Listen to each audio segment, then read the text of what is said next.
Rusty Goes to Space School by Tomas Flores and Bryce Flowers.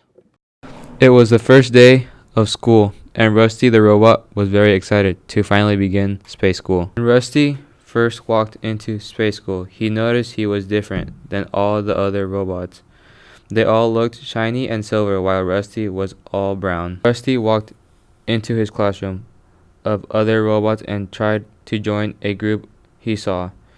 He tried to make some friends, but one of the shinier robots called him weird and told him to go away. Now he is very sad. He decides to leave the classroom. Rusty wanted to be alone and decided to sit down under a space tree. The other robots, now being released for lunch, decided to surround Rusty and make fun of him and make fun of his lunch.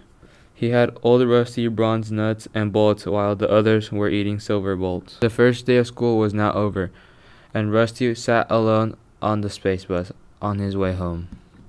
Rusty walked into his house and began talking to his mom about his horrible first day at space school. Rusty did not like school and did not want to go back. He was very nervous for his second day.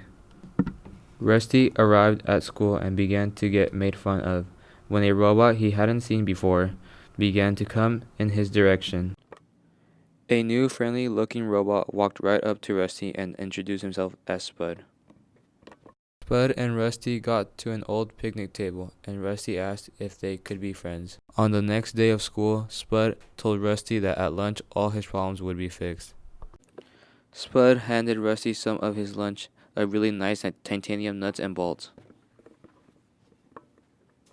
At lunch, Spud and Rusty met up, and Spud told Rusty that he had a solution to his problem. Now coming close to lunch, Rusty was eagerly sitting in his chair, waiting for the bell to ring. Now Rusty looked shiny and new, and all of the other robots wanted to be friends with him.